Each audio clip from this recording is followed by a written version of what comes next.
Juan Martín Mena es nada más y nada menos que viceministro de Justicia de la Nación. Y bueno, le damos, lo saludamos. Mena, buen día. Ernesto Tenenbaum te saluda de aquí de Radio Con Vos.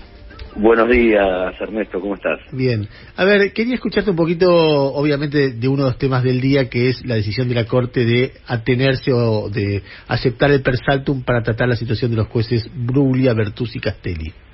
Sí, efectivamente, bueno, esa es la resolución que conocimos ayer.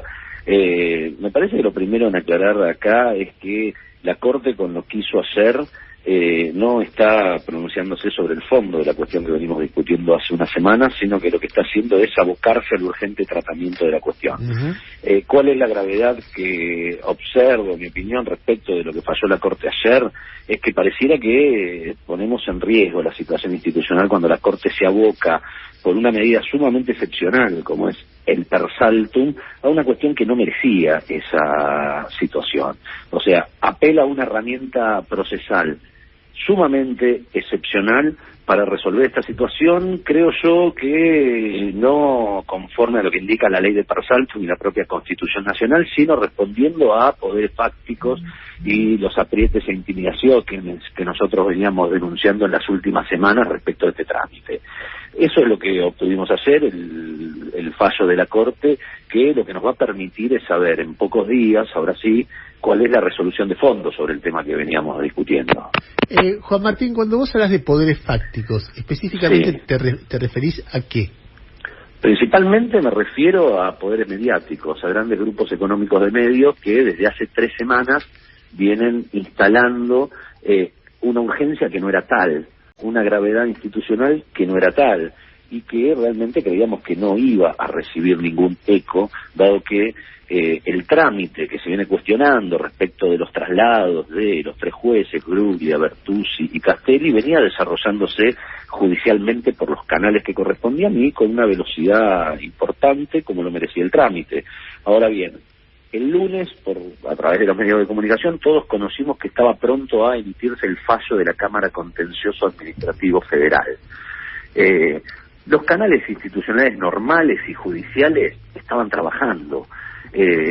Al otro día de que se conoce que era inminente la salida del fallo, la Corte toma esta resolución que lo que hace es quitarle al juez natural de la causa, que era la Cámara Contencioso Administrativo, la posibilidad de decidir por una cuestión de urgencia que no vemos justificada, decidir la propia Corte en segunda y última instancia, abocarse al tratamiento urgente del tema.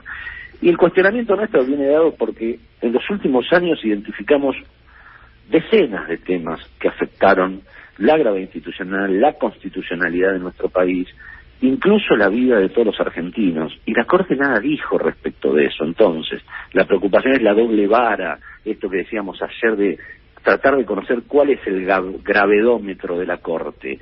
Durante los últimos 4 años le rompieron el bolsillo a todos los argentinos con las tarifas. Eso está en la Corte y todavía no se resolvió desde hace más de 2 años. La estafa a los jubilados del macrismo está en la Corte desde el año 2018 y no se resuelve. En este país estamos conociendo ahora por investigaciones judiciales que el gobierno anterior llevó adelante una maniobra de espionaje general sobre casi toda la población, la oposición política, los movimientos sociales, miembros de su propio partido, la expresidenta de la Nación como principal líder de la oposición, y la Corte nada dijo. Entonces, me preocupa la doble vara con la que la Corte toma el tema y, sobre todo, haciéndose eco de una agenda que nada tiene de grave, sino que fue impuesta por los grandes medios de comunicación, nada más. Juan Pablo, Gustavo Gravia te quiere hacer una pregunta. Sí, cómo no. ¿Cómo le va, Mena? Buen día. ¿Cómo está, Gustavo? Un gusto. Juan Martín, perdón. Lo mismo digo. Sí. Uno hace una interpretación, usted me podrá decir si es acorde o no, o por lo menos si es la visión que ustedes tienen desde el gobierno, de que sea cual fuera la decisión de fondo de la Corte Suprema, más allá de la opinión de uno de si es constitucional o no lo que vaya a decidir. El gobierno ya ganó con todo esto, porque por un lado, si se avalan lo que hizo el Senado, en definitiva estaría dándole la derecha a que todo el movimiento que se realizó con estos 3 jueces en su momento fue inconstitucional. Pero si no avala, si la decisión de fondo es mantenerlos en el cargo, avala a este gobierno y a los próximos que vengan a cambiar jueces en su mismo fuero como quisieran. ¿Esto es la misma lectura que tiene usted?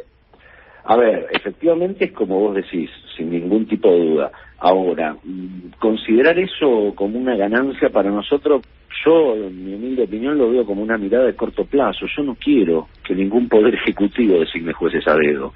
Y por eso es que dimos marcha al trámite para regularizar la situación que se había generado con los traslados dispuestos por Mauricio Macri. Recordemos, el Consejo de la Magistratura hizo un análisis de todos los traslados celebrados por los poderes ejecutivos del año 2000 hasta la fecha, ¿no? En ese análisis el Consejo identificó cerca de 60 traslados, de los cuales un gran lote estaban bien realizados, o sea, son los históricos traslados horizontales, esto es un juez que pasa del juzgado número 2 al juzgado número 4, del mismo fuero, de la misma jurisdicción y de la misma jerarquía. Luego identificó un grupo de traslados que, si bien presentaban alguna irregularidad en el trámite, no eran contrarios a la Constitución Nacional y la interpretación que la Corte hizo sobre la Constitución Nacional. Y luego un tercer lote, que son estos 10 traslados que estamos discutiendo en el Senado en este momento, que violaban francamente los preceptos de la Constitución Nacional. Ahora bien, regularizar ese trámite fue una decisión que tomamos justamente porque no podemos permitir que un poder ejecutivo designe jueces y traslade jueces a dedo. Como vos bien indicás, si la Corte fallara en contra del trámite que se le dio ahora, generaríamos una inseguridad jurídica y un descalabro jurídico.